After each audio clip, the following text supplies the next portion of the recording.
We're going to finish up our tour of the communications menu with a look at the integrated patient food and exercise journal. So here we've called it the patient food journal down at the bottom of the communications submenu. And in the patient portal, they have access to the same food journal. So they can enter their information at home and we can access it at the clinic. And we can generate reports on the food and exercise journal. So let's jump over to the daily journal. And the way this is organized is when you go into the journal, it starts you in a daily journal. And each entry in the daily journal is meant to be one date. So as you look through the different rows of the daily journal, each day you'll get a different entry. So let's start by adding a new day. So we'll add today, 12/17 of 2012. And all that does is create a space to hold the patient's food and exercise journal entries. So let's go ahead and delete this one. That one's ancient. Just click that delete button, the X. And you'll see the journal does real-time math for us. And it thinks right now we already have a 1,300 calorie deficit on this day. And the reason is it actually looks at the vital signs for the last body fat and finds the resting metabolic rate and goes ahead and subtracts that out for the day. So it does some pretty cool stuff. So let's just look at how to enter some simple foods and exercises, and then we'll do some custom foods and custom exercises. So if we go into the food part of the journal, there's a few different options. One option would be to add custom foods. So if we or the patient wants to have foods that aren't in the database, that's a custom food. Another option would be to do research. And so we've included the entire USDA food database that you can look through and research all of the information in the USDA food database quickly and easily. Or you can go back to the main page where we just were. So if we want to go ahead and add foods, either we work with custom foods and get those set up. But for now, let's assume the patient was doing a real simple meal plan, say an OptiFast program or something like that. And if you just want to add one item, you can click Add. Or if you want to add a bunch of items at once, which is what I like to do, you can hit Grid Add. So let's do a Grid Add, because that's a little different than what we've seen before. And it just gave us 5 options. You don't have to use all 5. You can cross them out and do 3. Or you can add more with the Add Blank Row and do as many options as you want. And all it's asking you to do is select your meal, your type of food, and your food, portions. And then we included with each entry that you can put how much water you drank so that it can tally up your water for the day. So let's suppose for breakfast we did a CNC food. And let's say we did an OptiFast packet and just did one of those and did 8 ounces of water. And for our AM snack, we did let's say we do a dairy. And we did a fat-free yogurt. And for lunch, let's suppose we did a protein. And you see the lists automatically populate. Let's say we did 4 ounces of protein and 16 ounces of water. Let's say for lunch we also had a vegetable. And suppose we did broccoli. And then afternoon snack, maybe we did a CNC food. And let's do a protein bar. And some water with it. And then let's say for dinner we just did another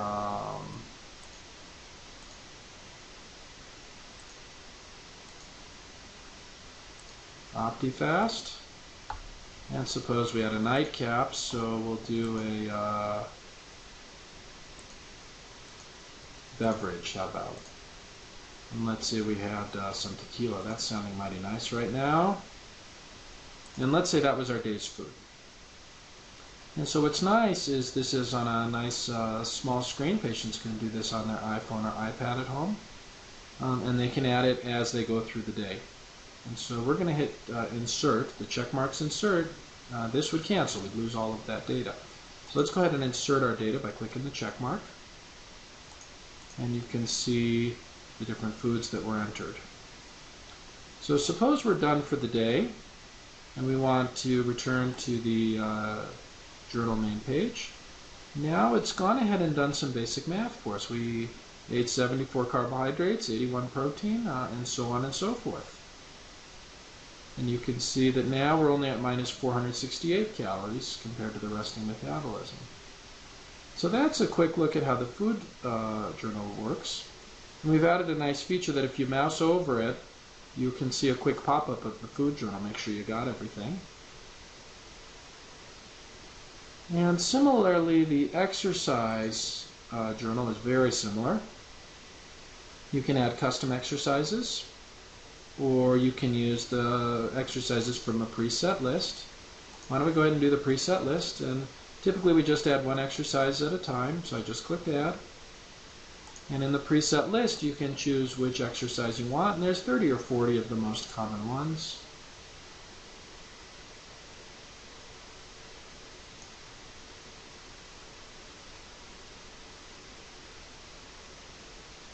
Looks like we got a couple twice. I'll need to go edit this list. I need to fix that up.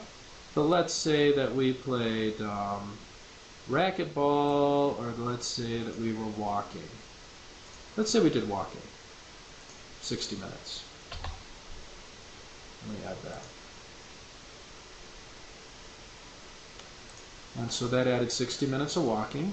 And if we return back to the journal main page, now you can see it added 315 calories for exercise and gave us almost 800 calories. And it thinks on this day we should have lost 0.2 of a pound, just doing math based on 3,500 calories in a pound of fat. Even though we know that's not exactly accurate for individuals, it's a starting point. So if we see a patient and the computer thinks based on their journal they should have lost 10 pounds and they've gained 20, maybe we'll know something's up. Maybe we need to do a better journal or check more accurate metabolism or something like that. So let me show you a couple other things you can do in the food journal. One would be to do a database search of the USDA food database. So if we click that, you get a very long list. It has about almost 8,000 entries. And suppose you just want to know how much calories are in olives.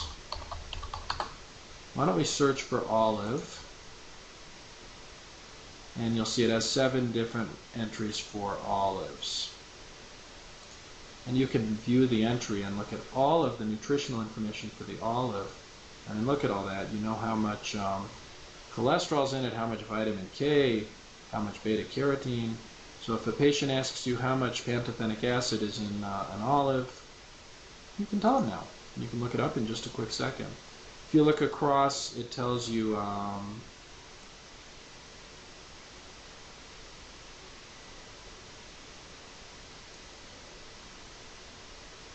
this is the weight, and this is the portion, 1 olive. That doesn't look right.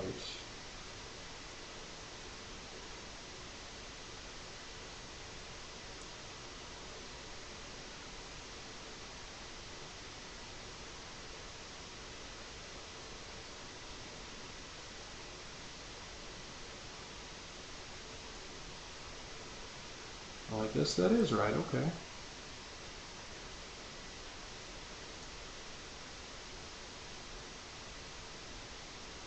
Now, I'm not sure how it's doing the calorie calculation. We'll need to take a peek at that.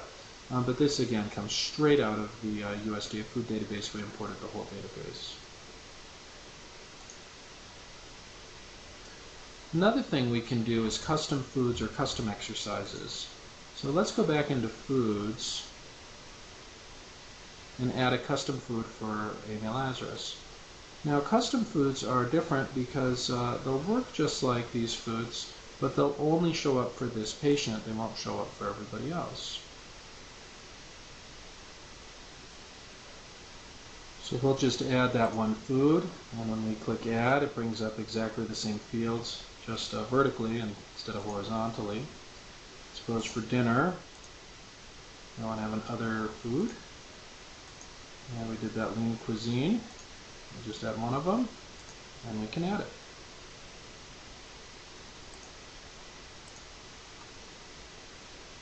you can see you have the lean cuisine now. And the journal is updated to reflect the total calories. Similarly, we can add a custom exercise. So, suppose we do a custom exercise. Call it programming the computer. Let's say we say that in 30 minutes we burn 10 calories. So that'll add a custom entry for programming a computer. If I want to go back to exercises, let's put my typical day. And let's say I spent 300 minutes programming the computer.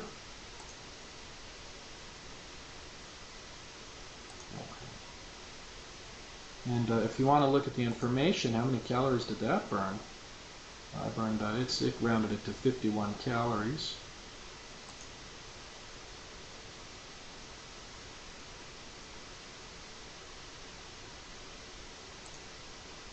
If we go back to the journal on the main page, now we can see our totals.